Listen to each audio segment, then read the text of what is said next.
Hi, everybody. My name is Brian Trandler, and you're listening to Shut Up and Laugh. It's a local podcast in the Pacific Northwest. I've been doing this for about a year and a half now, and every single week, or at least when I can get in front of this computer nowadays in COVID, I can't sit across from folks. So I started doing Zoomcast meetings as well as these podcasts, and I still have a chance to at least connect, even digitally, with some pretty incredible people. And today is no exception, although I'll leave that to your discovery at the end of the podcast.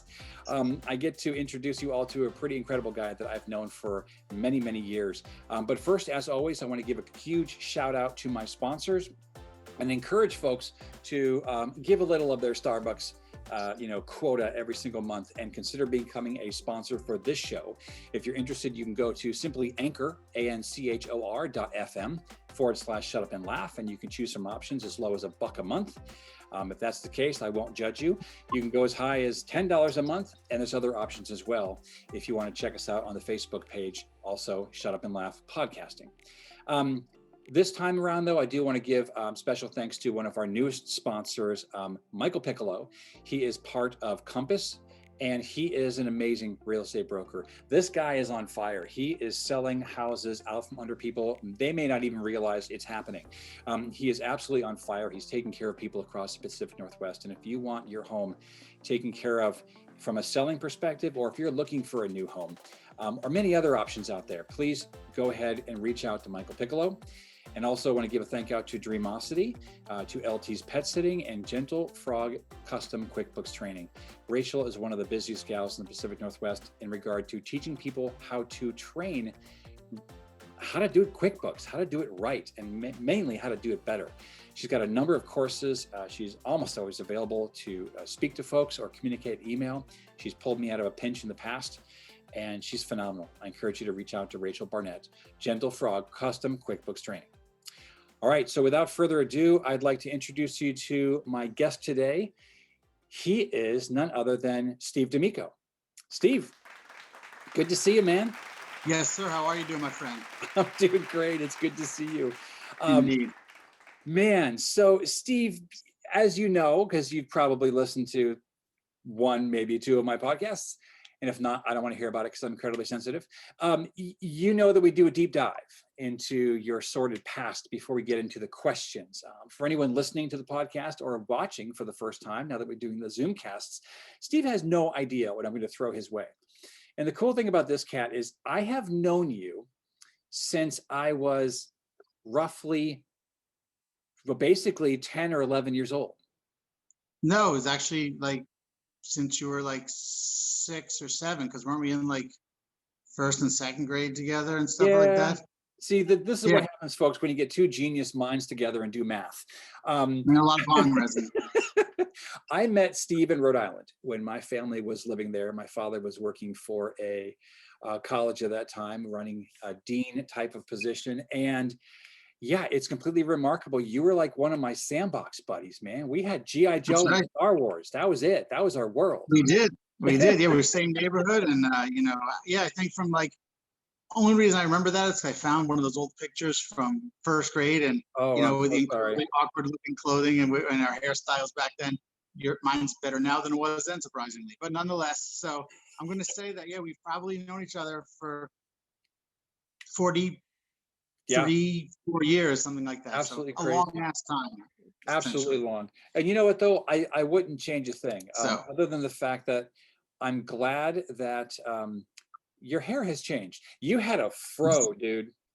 Huge. You had the biggest white man fro I have ever seen. And I remember that from the pictures because I was always having to stand off to the side. That's right.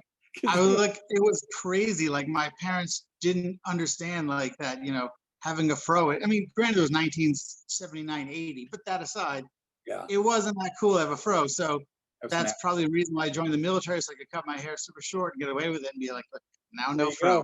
Aerodynamic. But now, I've remedied the fro issue. Now I shave it, let it start to go, just take it all off. That's awesome. That's why it's all migrated downward, so that's perfect. Well, for many years I wasn't allowed to have a beard, so now I can kind of do whatever I want. So I guess it's a luxury per se. That's fantastic. So we're going to go into a couple things about what you're doing right now, business wise, but I Sure. just wanted to cover the fact that I will never forget the day when my family left Rhode Island. And it's like a bad Hallmark movie, man, because like we didn't understand, we didn't really want to go, right? You know, when you're a kid, you just go where your parents go, right? I Sure. knew that we were leaving, we were uprooting. And again, for the sake of everyone on this, listening to the podcast or watching the video, this was the early 80s, right? You know, social media didn't exist. Freaking computers barely even existed in any capacity. So had I been in touch with you once we landed over in the Pacific Northwest in Washington State, it would have all been by snail mail, right? But I'll never forget, my parents packed us into the Ford club wagon, a Econoline, big van, 3 shades of brown, right? It looked like a big, huge, short bus turd driving down the street. And I remember waving to, like, I don't remember necessarily if it was you or David Daglary or anybody, but we just like waving goodbye, like driving through Wickford for the last time, hitting the freeway, heading over to the Pacific Northwest. And it's crazy because that was like traumatic. And the funny question I want to ask you is, when we all got into the short bus and left, were you and David and anyone else, like, I remember Noel Roberts and a bunch of the people, were you guys just like, that's it, trailers are gone, moving on? Or or do No, you I mean, remember, I think was there any remorse or sadness on your end? so. I think in some regards, as a whatever we were fourth grader, it's hard to reminisce like actual empathy. But Yeah. you have some, I remember being sad because, Dave and I played together with this, you were his next door neighbor, and like Yeah. it was like now we didn't have the ability to have 3 people play Indiana Jones or whatever we were playing at the time. So Yeah. it was, and we're like, oh, I wish Brian was here. And funny enough, I remember you and I exchanging letters, and I had this letter up for, it may still be at our Rhode Island house, I'm not sure, but if I can Wow. find it, I'll give it to you. And you wrote basically telling me about, you got a new GI Joe and you're so exciting, and I don't remember which one, but you're like, it was something about like getting a GI Joe and it was awesome. And Probably you used Snake to make Eyes. you made those weird magnets with the little puffy balls and the tails. I have no idea what they were called. That was like your first entrepreneurial thing in like whatever grade you were in. What Eve, were those things called? those were Oopers. Oopers, yeah, yeah. So Oopers, Oopers. And you're right, that was my first entrepreneurial dive. Do you know how much money I made off of those silly things? $7. Oh my God, no, Steve, I was like the rage on the play school or playground, man. I was making those things. And again, for anybody watching or listening, it was just those little fuzzy poofs that you get out of a craft store. I was gluing 2 oogly eyes on them, right? And I would give them like a flat piece of cardstock for a feet. I would just like cut out a circle, glue all that crap together. But then I started like making hats out of paper and tape. And I even made a grand piano for Mrs. Ventrone. Do you remember the music teacher? Right? vaguely. Yeah. So like I was making all these things. I was selling those things for $0.25 a piece on the playground and coming home with like fat pockets. Nice. I was making money hand over fist, and my parents were like, "Oh, he's never going to leave the home. He's an entrepreneur." It was the That's funniest thing. probably why you were sad to move. You're like, I don't want I to leave lost this. my Gonna make me customer base. money. Yeah, exactly. It was crazy. So yeah, I mean that I would love to. I'd love to find out if you could ever find that letter, because I will that's look into that. that just When I go cracks me back in up. July, I'll check it out and see if I can dig Yeah, it up. yeah. So okay. So with that being said, thank you for at least placating me and saying that you missed me at least once, man, because we know we got transplanted and it's all coming back now. I started, it was basically the end of 5th grade is when I landed in the Okay. Pacific Northwest. So I had like a month with those kids, and then it was summer, so we were all kind of separated again, and I had like a few neighborhood kids. And then yeah, next come round it was 6th grade, so it was 6, 7, 8, and then high school and beyond. So that was just crazy. It's just crazy to be transplanted, or actually I can imported, imagine. right? And then transplanted, not knowing people. And I don't think I had too much of an accent per se, but I was able to say Linda and Brenda, unlike you guys Yeah. were saying Linder and Brender. But at the same time, the car parked across the street, you can't say your R's unless you called out my sisters. This is true, but that was more of a Boston thing as opposed to coastal Rhode Island. But that That's, aside, I'm that's sure I messy. do have a noticeable accent compared to the fine folks of the Pacific Northwest. I don't know about fine, but oh my gosh, that's absolutely hilarious. So, okay, let's jump forward now. Tell us about your tell us about what you did for the military. Tell us about your military service. Sure. So after barely graduating high school, I was like, you know, They'll take you know, anyone. diagnosed with ADHD well after it was actually, well after like, oh, this is a thing, So Yeah. back in high school, they were like, he's just stupid, right? The whole, like math was my weak, my poor subject. I can read, I could write, all that stuff, but as far as write well, read well, but I could not handle math. Like I went to summer school like for every single year, and like finally my teachers like sympathy passed me. They're like, "Great job, kid. You're gonna graduate now." Like I had solid A's, B's, a couple C's, and then like I literally had like F minus in like math class. And so I'm like, I never took SATs because I literally waited to the last possible day as a Yeah. senior in high school to take it, and I got fucking chicken pox as a senior. Now, mind you, my sisters had them back in elementary school, and my parents stuck me in bed with them, and I didn't catch them. And so I'm like, chicken pox, I'm never getting those. Yeah. So I literally like one day, my recruiter for the Air Force is at the house, and I noticed like a pimple on my arm, and I'm like, weird, what is that? Then I noticed another one, and my mom's like, you have chicken pox. And I'm like, oh. So when people ask me what I got for score on my SATs, I'm like, I did not get any questions wrong because I didn't get any right, but I didn't get any questions wrong. So I'm perfect score. So that aside, I was like, you know what? Let me just go in the Air Force. I'll try it out, see if I like it. And so I went in right after high school, and I did a 6-year stint. Some of it was active duty, some of it was guard. It was kind of like a split. And at the time, didn't love it because I went in right at Desert Storm. Like, so we're like, oh my God, we're going. This is going to be amazing. And then all of a sudden they're like, hey, we won 48 hours later. It was like, okay, this war's over. We're like, all right, that's cool. So then it was like literally like you're training and training and training. It's just boring. It's repetitive. So I was like, okay, I did my 6 years. Here's your honorable discharge. I'm like, I'm out. It wasn't exciting at all. So then I'll skip a bunch of years.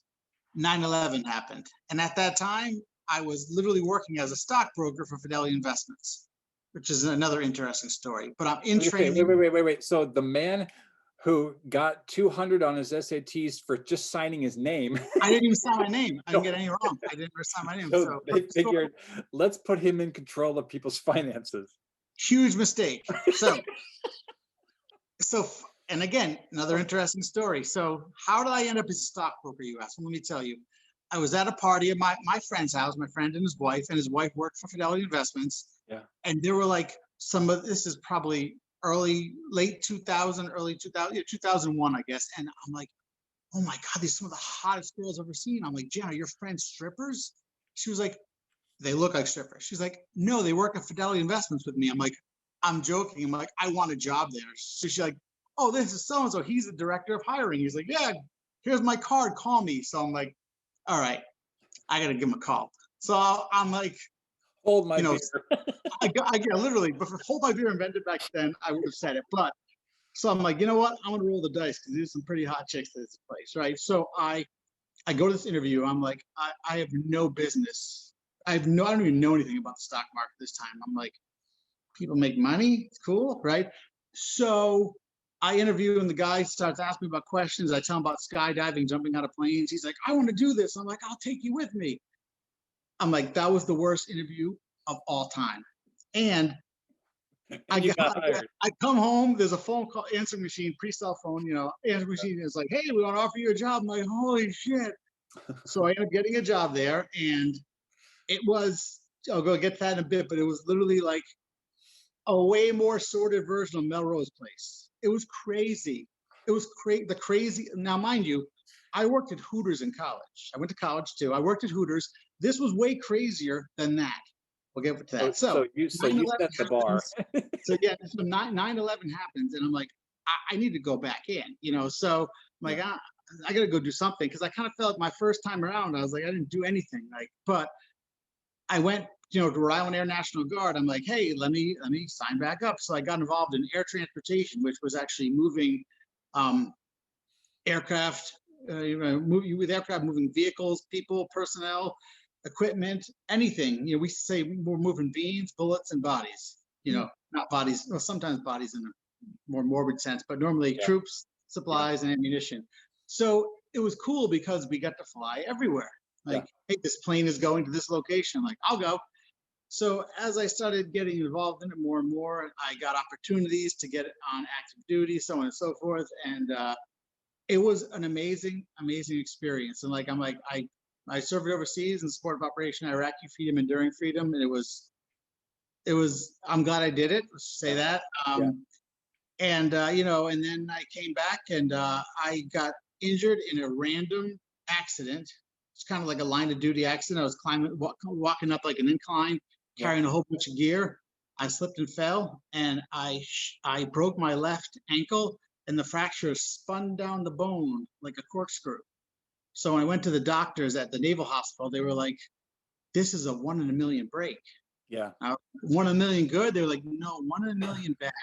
You're always seeing the silver lining. That's a good thing, huh? I was like, hey, 1 in a million, you're the best. They're like, yeah, you're the worst. I'm like, oh, so I won. I won a medical discharge. That's what I won. So they had to cut me open. They put an 8-inch piece of stainless steel in my ankle, still there today, and they screwed it together. And so I have very limited range of motion with my left foot, which is my primary foot. So I have sciatic nerve damage. Now the other leg hurts too. So basically they were like, you can't deploy, you can't play. So in October of 2013, I was medically retired, and kind of a lost soul for a good stretch of time. Yeah.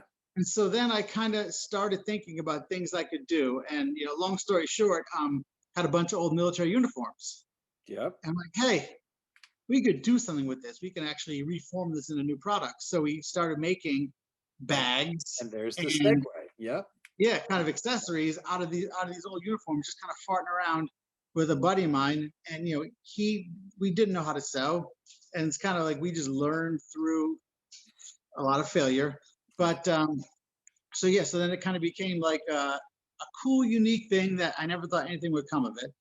And so now we've moved down to Texas, Austin, Texas area, really cool place. And now I'm actually working with a lot of big events as far as like fairs and giant in COVID land, kind of, by way of, Texas big, but not and nonetheless, I'm doing a lot of events where, I'm getting a huge response, people really drawn to the product. So it's a fun, exciting thing. And again, like being an entrepreneur, when you do something you love, it's not really work. So I absolutely love that. And I don't know if again, any of my listeners or viewers realize this. Steve actually did all of that in one breath. That was one big intake, and that was 10 minutes of just amazing.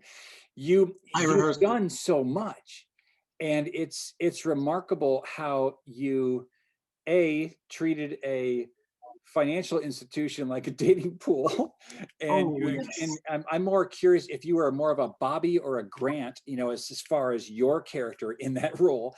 I don't know who either of those people are. I just had to think of an analysis of I don't remember. I didn't watch that show. I'm just ashamed that I watched that show, and Bobby. I'm rather embarrassed you know that.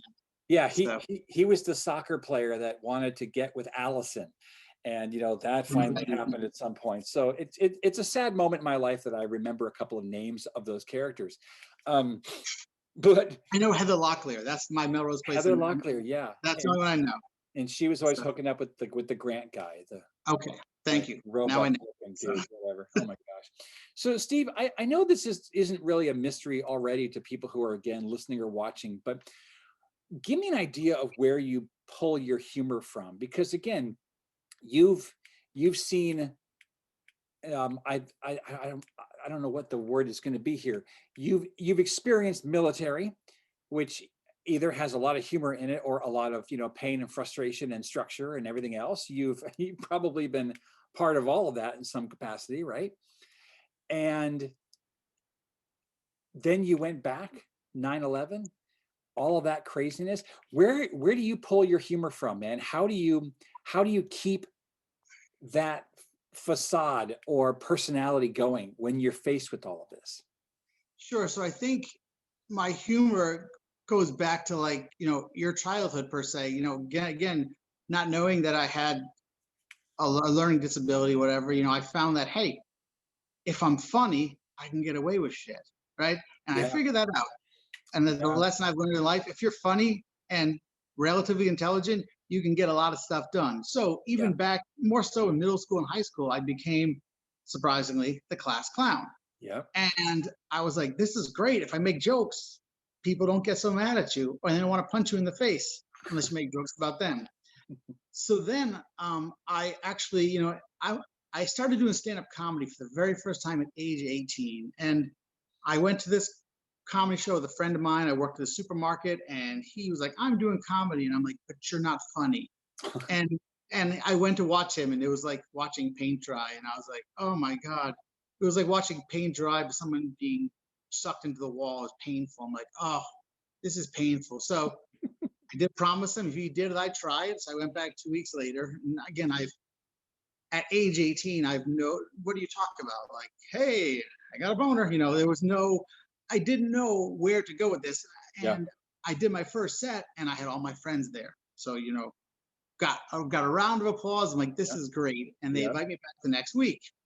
So in my 18-year-old mind, I think, like, so I need to make up all new jokes for the next week because I've already done these, not knowing that comedians use their jokes for years on end. Yeah, sure. So I have 2 weeks to make up, like, who else here, but I have no idea what I talked about. But again, and I went over like a fart in church. It was a horror show. And I was like, okay, that's it. And I tapped out of comedy, and went off, did military, all that stuff. Um, and then years later, again, working at Fidelity Investments, we're out of the comedy club with a bunch of my work associates, and watching an open mic, Hmm. and I'm watching these comics go up there, and I'm like, these people suck. I'm way funnier than them. So then one of my friends cast down the gauntlet. He's like, you won't do this. 9 beers in, I'm like, oh yeah. So I Yeah. go over to the guy who, sets the whole thing up, and I booked my first open mic in 11 years in for like 3 weeks. So now I'm like, okay, I have a little more material to work with. So, I get on stage 3 weeks later. I got all my friends out there again, like 20 people from work, and they're a bunch of degenerates too. So and my set is to say, in today's politically correct day and age, I would offend 99.7% of people in the world. But I would expect a lot nothing of else laughs, from you. of course. 20 got a lot of laughs 20 years ago. And the guy who runs the set walks up to me, goes, you are a sick, sick dude. Can you be back here next week? I'm like, sure. It's like, So great. I started going down, like, you can make fun of people, but I find it more fun to make fun of yourself. And Yeah. then people are like, hey, I get that. I feel that way too. So a self-deprecating in some regards. I don't like making fun of the audience members. You come there to Yeah. relax, have fun. Like, Yeah. I'm not gonna be like, hey, you're ugly, and your girlfriend's got a stupid shirt on. So so I found that was very, rewarding. And so I did it for years, from like 2001 till about 2008 or nine. And I was, doing shows in Mass and Connecticut and Rhode Island. I never expected anything to come of it, because this is, back when there was no social media. There was, Yeah. nothing like Yeah. that. So then when my wife was pregnant and my daughter was born, I was like, okay, bye comedy, because now you got a screaming infant at home, and a wife working, and you're working. And you're like, okay. So I took a break for about 10 years, and then got back into it in 2019, right before COVID came. Right So before COVID came. Yeah. yeah, So, yeah, my, oh my my God. humor has always been like, if you can laugh at yourself first, people let you make fun of them. And I absolutely love what you said about your style of humor, because I've always felt that that's been a key success tool in my world as well. So again, I can tell that you and I played back in the same sandbox back in the day, right? Because it was like a highlight of our childhood when GI Joe got swivel arm grip, right? So all of a sudden you could hold the gun and make it look like Snake Eyes was actually doing something, or Duke, or any of the other characters with weird names. I mean, but self-deprecation was a tool for us, wasn't it? It was like the armor that we wore. And Sure. with my other company, LaughTech, we teach people all the time where that fine line is, right? Like, when is self-deprecation an actual negative aspect of how people view you, or do they see it as, oh, he says something mildly insulting or detrimental about himself, right? Gets everybody to laugh, everyone relaxes, and then he or she launches into whatever they're going to do. So I mean, it's a tool for some people. For Right. other folks, though, it's a debilitating crutch. So did you ever find that one of those versions beat out the other? Did you Well, ever find that it was difficult to get out of that? no, and I think the reason is because if you can look at your own flaws and share them with others, you gain empathy in some regards, the laughter being the empathy. That's, Perfect. so it's almost like if I sat home and was sullen about the fact that, I lost my hair, whatever it may be, something, and I sat home and just stewed about it, then I'm gonna be an angry person. But Yeah. if I got on stage and started making jokes and kind of people, like, and people like, oh my God, I'm also losing my hair, whatever it may be, so similar.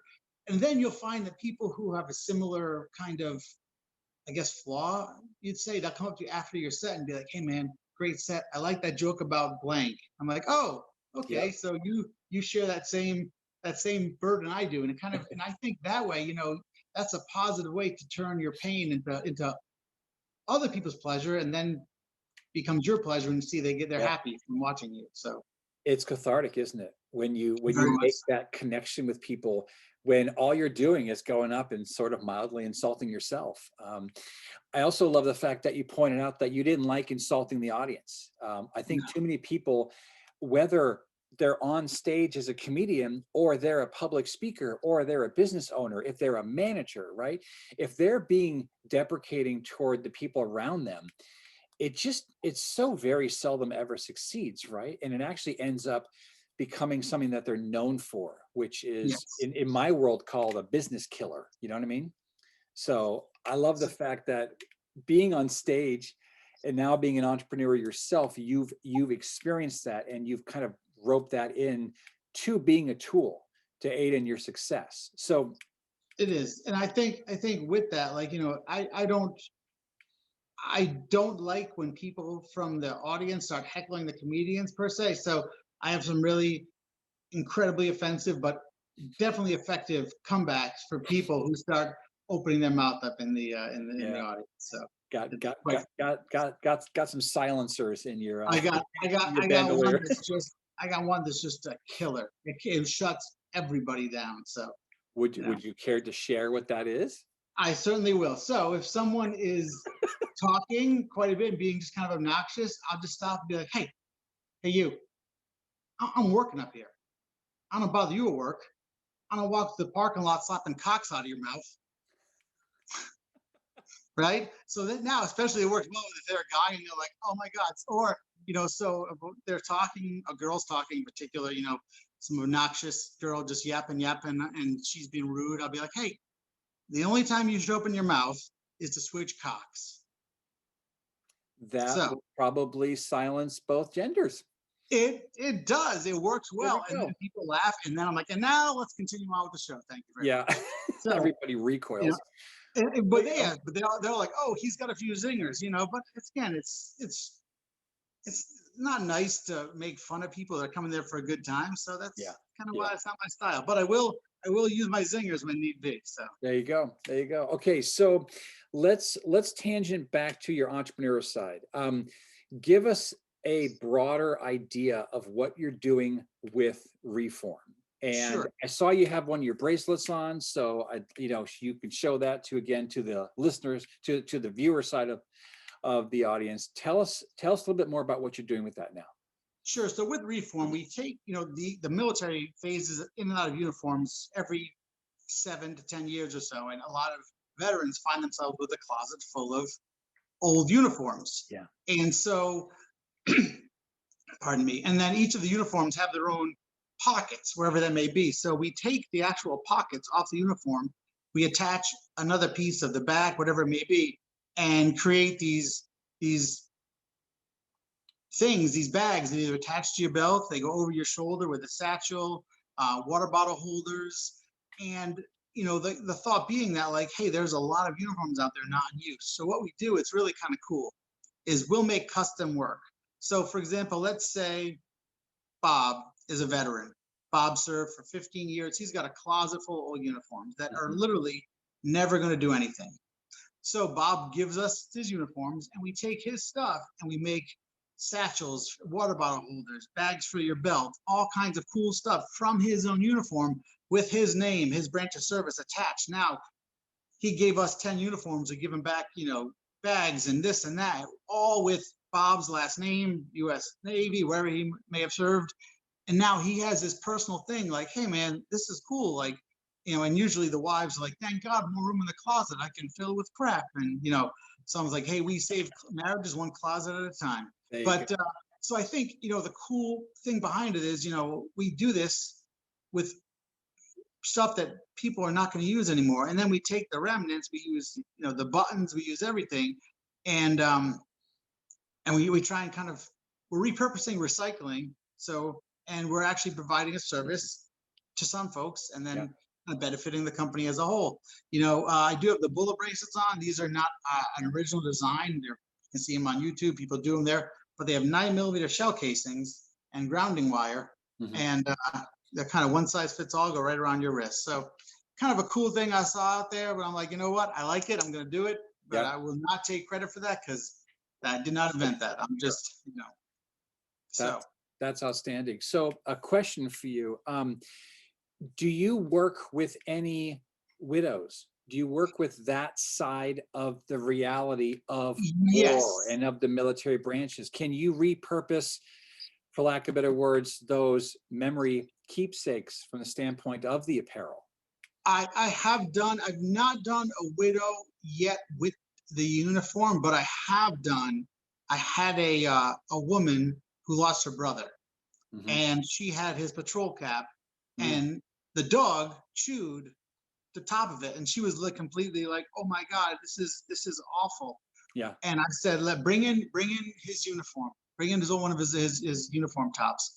And we actually kind of cut a piece and sewed it on there to fasten. And she was like, how much do I owe you? I'm like, you can't pay me. Like, anyone that comes to me with like, hi, this was my son's, this is my brother's, this is my dad's. I mean, with dads, if your dad was in Korean War, I'm sorry. Like, hey, I'm sorry for your loss. It was 50 years ago, whatever it was, But sure. I think, we really, with anyone that lost someone in, current operations, they don't pay money for that stuff. That's just, I can't, in my heart of heart, I don't care if they're, a billionaire. I'm like, look, I just can't take money for that. That's just me. Yeah. But it's kind of, if someone's willing to pay the ultimate price, I'm not going to be like, that's $20, please. Sure. So, so yeah, so I have done Gold Star moms before, so, and the mothers of but I have not done a spouse directly yet. The cool thing is what I like to get is like, hey, this was my grandpa's and he was in Vietnam, and, you love grandpa, he lived a good life, and it's almost like a celebration of like, cool, grandpa's old uniform. So that kind of makes me happy. Like, hey, grandpa died at 78. Like, all right, cool. So I'm happy when I get to do that, but it does make me, kind of sad hearing about, obviously about some of the fallen heroes, particularly because part of my job, unfortunately, when I was deployed, was we were in charge of, moving the remains of the fallen heroes back to country. And that was pretty horrible, pretty morbid job. You kind of block it out when you're there, but in retrospect, looking back, you're like, oof, that's kind of rough. So, that's why for me, like, they're not paying money for that. That's awesome. Thank you for sharing about that. Sure. I will have all your information up once this, video becomes available for people as well, so they can reach out. and connect with you if there's need or desire. So thank you for Certainly. that. All right, I'm gonna shift again here. We've been all over the place here, but it's hilarious. Once again, to any listeners or viewers, Steve doesn't know any of the questions I'm going to be asking him, but you've literally gone down like half of my list just by you talking about stuff. So it's kind of creepy how psychic you've been during this entire process. Maybe no one else will listen to me, so I'm appreciating. I should get a drink or something. So when I knew you back in the day, obviously you were a tiny little man along with me, and you had a ginormous wad of hair and the biggest fro possible. I could never ever envision you being a dad. And Nor could I. dude, you go figure. You are a great dad. Tell me about your little one who's not too little anymore. Tell me what that's like. How do you bring humor, fun, laughter into your relationship with her? Talk to me about your daughter. Sure. So my daughter's 10. She's an amazing kid. You know, she's homesick today, a little sore throat, nothing crazy. But that aside, you know, my wife and I, when we first got married, we're like, we're not gonna have kids. I'm like, no way, let's not have kids. That's crazy talk, right? So then my wife was like, let's just have one. And I'm like, sure, whatever. Thinking like, yeah, this is never gonna work. I'm just gonna just practice. I'll be good to go. This one's on you, honey, right? Yeah. So for months and months, I practice. I'm like, this is fantastic. So it's called rehearsal. One time I was sick. I rarely get sick, but when I get sick, it's a disaster. So I was so sick, like in bed for 5 days, like, and I never forget. My wife came over to me. She's like, "Look at me. I'm ovulating. Don't touch me. Don't breathe on me. Let's just do this." I got 5 days stored up in there, you know. So that aside, I go about my business and then go back to sleep. And like weeks later, I remember we had a Christmas party for the military on our drill weekend, and single, you know, not single, married guy, 2 incomes, no kids. I'm like, I'll buy kegs of beer. So I remember bringing the keg of beer back to the liquor store. My phone rings. My wife's like, I'm pregnant. I'm like, oh my God, my sickly sperm worked, you know. So I was in complete shock. Like, I can't believe this actually happened. Like, you know, so, you know, we go through the pregnancy. My daughter's born. It was a huge life change, to say the least, you know. And I it's so much fun now, but I think in retrospect, I wasn't prepared for a newborn. Like, why aren't you listening to me? Again, like the whole military thing. Like, no, I said, stop doing that. Don't you understand? And she's fall like, in line. Fall in line. Exactly. like, what's your major malfunction, kid? Stop shitting. But you know, so I literally couldn't understand. Like, it was very, you know, then, you know, as you start to get into it and you're like, oh my God, this is so fun. So I think for me, you know, my father was quite the disciplinarian growing up as a kid, kind of an asshole. And I was like, let me not be what he was to me, you know. So he didn't know any better. He grew up in the generation where, you know, fathers just smacked. My father got smacked around for mistalk, and now it wasn't that bad, but it wasn't fantastic. So I was like, you know what? Let me be the father that she'd want to be. So I tried to be like, I'm firm about my decisions, but I'm also the fun dad. You know, so she's got the dad that takes kids places and does fun things and stays up, you know, playing games, making Legos, watching the Harry Potter anthology, whatever it may be. Like, for the most part, I'm down, you know. She's now involved in horseback riding, which is my wife's thing. And I'm like, oh, okay. And I'm cool with that because kids that ride horses, they're too tired to get in trouble. They're up at 5 a.m. and they're going to bed at 8:30, get up the next day at 5 a.m. And I'm like, you know, I had a friend of mine whose daughter was riding horses, and I was like, ooh, that's expensive, horseback riding. He said, you know what's more expensive than that? Rehab. I was like, doing horseback. So she's into horseback riding now. I'm like, so brilliant. I'm like, it is. I'm like, you're right. I'm like, so, and that's what he said. He's like, my daughter is 17. She's up at 5. She's in bed at 9 o'clock every night. And because she's got to ride the next day. She's got straight A's in school. I'm like, this kid can ride horses all day long, right? But I'm like, we can never buy a horse, though, because my wife owned a horse when we first met. Yeah. And it, horse and divorce rhyme for a reason. There you go. There you you go. know, You know, so the other bright side is when you ask your daughter how her day was, all she says is, she just, exactly. they're very simple, very straightforward. Well, she actually starts talking about stuff. She's like, and then I did this with the bridle and this and that. I'm like, I don't know what most of those words mean. So I'm like, I know the saddle and the thing you steer him with. That's it. So Because you steer a horse. yeah. Well, you put it in gear. I rode a horse twice in my life, and my wife was like, it looked like a sack of potatoes sitting in there. Like she's like, you're just holding on so tight. I'm like, I don't know what to do. And I actually owned a horse before too, which is the funny part about it. So yep, I actually owned a horse, which is ridiculous. So I'm just curious as to how many bottles of glue you ended up turning it into. I don't see that story. so let me tell you that story. This is crazy. So when I was deployed, my wife, again, no kids. You're getting hazardous duty pay, tax-free money. So you're making money and you can't spend any money. So you're making thousands upon thousands of dollars a month and with nothing to do with it. So I was actually investing my money. And my wife grew up riding horses. She owned her horse for 30 years, whatever it was. She says to me once, hey, I have a great investment for us. It's this horse is Secretariat's grandson. I'm like, oh, I know Secretariat, right? Yeah. She's like, we can buy it for like $5,000, whatever. I don't remember the exact price, thousands of dollars. I'll train it because she was a horse trainer, and we'll sell it for like 20 grand. I'm like, sure, knock yourself out, right?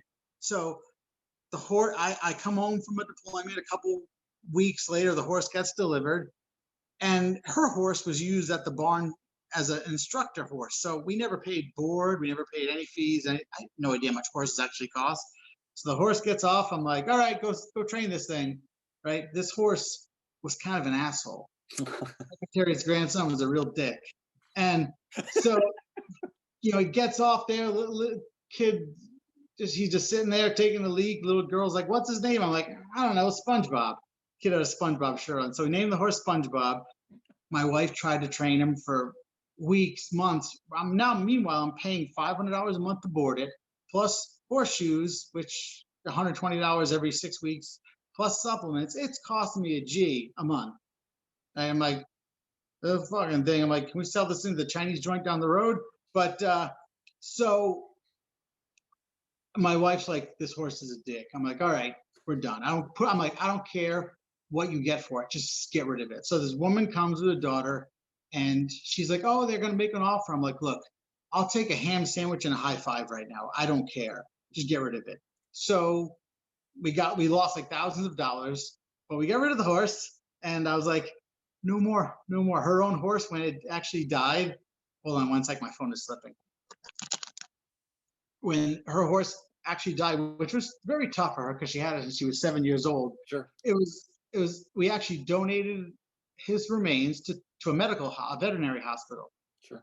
Now, if I gave you something, you wouldn't charge me gas money, would you, for coming to pick it up? If I gave you a piece of furniture, you're like, hey, give me $20 in gas.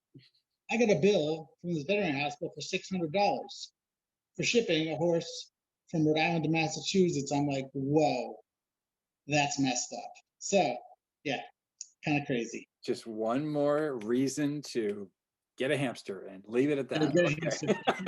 Get a goldfish, get flushing, and you're done. Gosh. All right, so I want to go to another place right now, and this is really important to point out the strength you have when it comes to keeping your spirits up and to keeping humor part of your life, and that smile, which, as I know, as a father, it's not always a real smile, right? Because you have to choose the face you wear every morning when you get up. Absolutely. No matter what you're facing, no matter what has hit you in the face or punched you in the gut. And punched in the face a lot. So I get it. There was a time when you found out from your wife that something was wrong. Yes, indeed. Can you talk to us a little bit about that and tell me how you dealt with it with her and with your daughter and where things are right now? Because I really think that this is important, because this is a side of Steve that I didn't know existed until you began sharing these things with me a few years back. So tell us about that day. Absolutely. So after my wife gave birth and my daughter was probably 3 or 4, so it's kind of interesting and kind of sad also that when she was 3 years old, we had a nanny for her. She was a young girl in her early 30s, and she had her first child and then got pregnant again and got diagnosed at 33 with stage 4 terminal breast cancer. Right. So, like, this is my daughter's nanny. We're both working full time. And so we're like, oh my God, Erica is 31. Like, and they were basically said to her, like, okay, if you get chemo, the baby's going to die. And she's like, I'm not going to kill my baby. So it's basically, I mean, she knew she was going anyway. So, and she was, like the kindest person in the world. She was like one of those 31-year-old women that you're like, what an old soul. Like, you can see almost being like the little old, nanny from back in the 1800s or whatever. Yeah, So sure. sweetheart. And, and we saw her, and while she was sick and dying, my wife was also diagnosed with breast cancer. And it was crazy. She went to the doctor because she was like, hey, after the kid, I'm gonna get checked out and all this. And so she went to the doctor, like, oh, we noticed this strange lump in there. They're like, it's probably nothing. It's probably just a cyst. But she's like, okay, sure. So she's in her mid-30s. She's like, yeah, whatever, it's a cyst, no big deal. And I'll never forget, I was with my daughter. She's probably 4, maybe, yeah, right, 4. She was in the back seat of the car, and my wife called me. She's like, are you sitting down? I'm like, yeah. She's like, I have breast cancer. I'm like, oh my Lord. Now, mind you, my mother died of ovarian cancer at 49 years old. So I'm like, oh, great. Like, so while my wife's battling breast cancer, our nanny, my daughter's nanny, dies of breast cancer at 33 years old after giving birth to a daughter, like holding her like one time. I'm like, this is pretty morbid. So, we go to the doctor, and my wife is a very incredibly powerful, strong person. Like, I probably never met anybody in my life tougher. I mean, right now, as we speak, she's working in a hospital with COVID patients as a respiratory therapist. She's tip of the spear, pretty badass. Yeah. So I'm like, oh my God, I can't believe this is happening again to me. And so we went to the doctor, and the first doctor, my wife being a medical professional, like, calls every doctor out on their bullshit. And the doctor's like, okay, we're just gonna do a lumpectomy. And she's like, my wife's like, what? She's like, yeah, just a lumpectomy. We'll take out the lump. And my wife's like, what if it spreads? So then my wife is like, I'm gonna get a double mastectomy because I don't want to tell my daughter in 5 years, like, mommy has cancer again. Yeah. So we got very, very, very lucky in regards to the fact that the doctor was like, her other doctor, because she's like, I'm gonna get rid of this bitch. And she got a new doctor, and he was like, hey, that's aggressive, but also proactive. So let's do it. So they do the double mastectomy.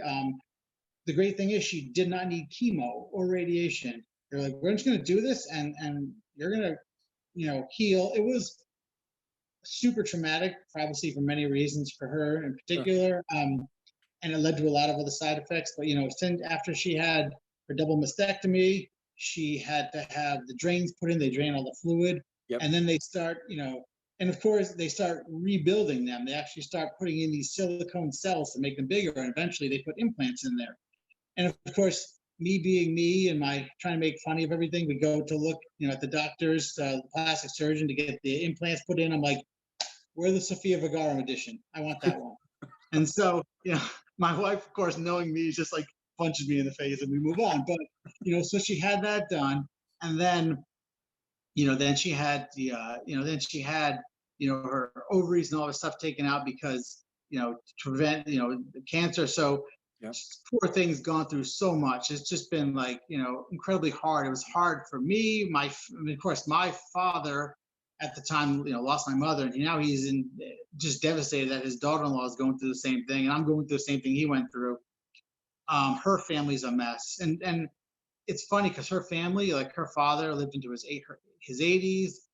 Her mother's still alive now. The woman's like 77, still rides horses. Yeah. Like her mother got lung cancer because she smoked like a pack an hour back in the day, and literally they were like, oh no, this is horrible. And like she beat it like a year and a half. She's like, I'm back. I'm gonna go ride horses now. So my wife's like, everyone else in my family lives forever, and here I am I'm gonna be dead before I'm 40 years old, which fortunately she wasn't. Yeah. So it was super tough on my daughter in particular. Like she didn't understand what's going on.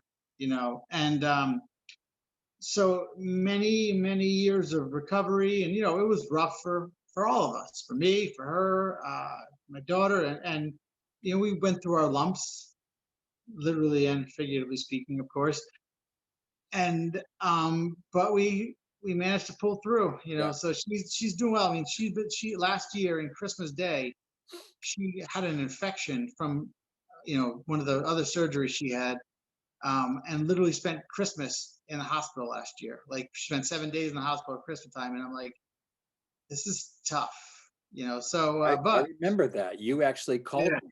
Like, I yeah, wasn't on your first call list, but you called me and you just kind of vented, and yeah. I was like, it's great. really, this is happening? And it's kind of like, why couldn't it just happen to me? Why'd it have to be her? Yeah. And so, but that aside, again, like, it's shocking when I'm like how powerful she is in her spirit, Yeah. so it's pretty cool. Outstanding. Well, thank you so much for sharing that. Sure. Her resiliency, like you said, tip of the spear. I love that phrase. I'm more of the pummel, useless, blunt pummel. But I love the resiliency that you all showed, and like I hinted toward.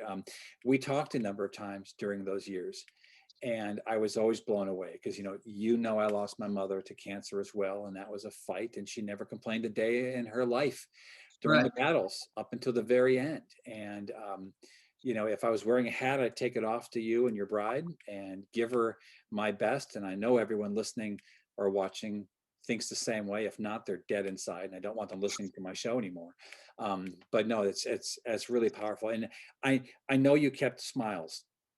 I know you You were got to. lovingly insulting toward some of the things that you all went through, because you have to, Have to, have you to. have to giggle. You have to let that guard down, right?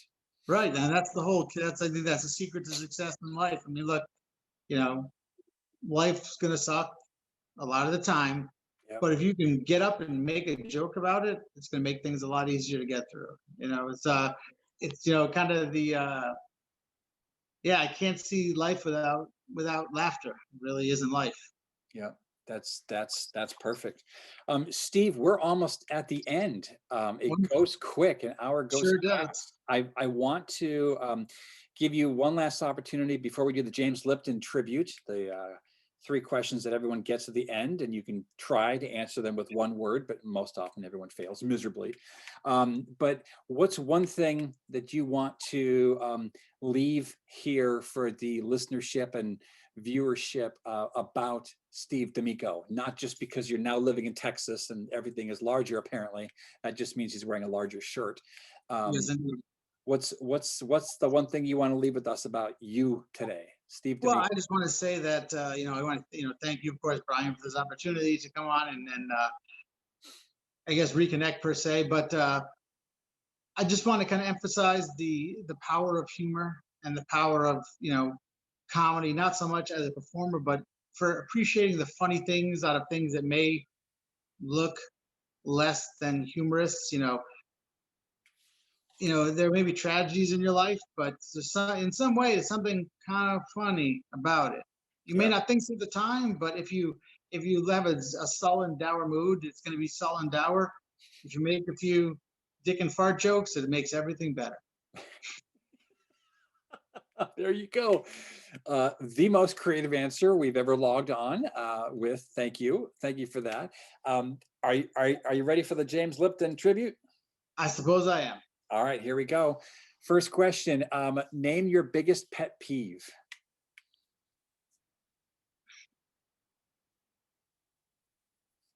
Oh my God.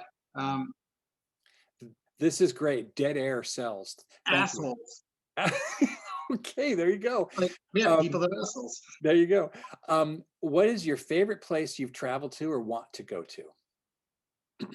My favorite place I've traveled to would probably be